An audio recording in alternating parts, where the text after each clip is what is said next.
gudoomiyaha ku-xigeenka amniga ee siyaasadda ee degmada Balad Xawe ee gobolka Gedo Cabdifataax Nuur Mataan ayaa ugu dambeyntii u geeriyooday qarax miino oo maalin ka hor lagu eegtay gudaha magaalada Balad Xawe ee gobolka Gedo. Gudoomiyaha ayaa askar la socotay iyo mas'uuliyiin kale ayaa qarax lagu eegtay gudaha magaalada Balad Xawe asagoona dhaawac xooggan ka soo gaaray qaraxaasi ugu dambeyntii u geeriyooday. geerida ku timid Allah u naxariistay gudoomiyaha ku-xigeenka amniga ee siyaasadda ee degmada Balad Xawe ee gobolka Gedo ayaa waxa ka tacsiyeeyay madaxweyne ku-xigeenka maamul goboleedka Jubbaland Maxamuud Sayid Aadan iyo sidoo kale mas'uuliyiin ka tirsan maamul goboleedka Jubbaland. waxaa sidoo kale tacsi diray mas'uuliyiin iyo sidoo kale xildhibaan ka tirsan dawladda federaalka Soomaaliya kuwaas oo Alle ugu bariyay inuu jannatul firdaws ka waraabiyo. dawladda federaalka Soomaaliya ayaa dhowr jeer xajiraad ku soo rogtay diyaaradaha tagaya gobolka Gedo waxaana ugu dambeyntii diyaarad qaas ah looga soo qaaday magaalada Balad Xawe ee gobolka Gedo iyadoo ugu dambeyntii la soo gaarsiiyay magaalada Muqdisho. ilaa xilligan ma jirto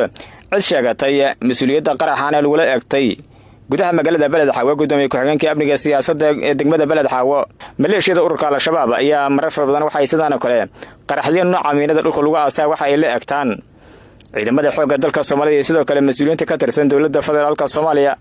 صاحب أبا كل هذليا wiilkaygiiyow hee ii soo tiri isbitaalada magaalada ku yaala Soomaali Suudaneys kow bes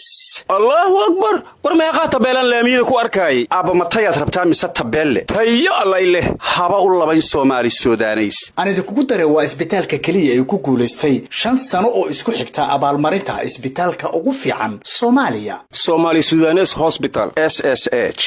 Premier Wallet baahitiraha bulshada ku bixi biilka ku dukaamayso ku iibso ama kaga iibso Premier Wallet adeega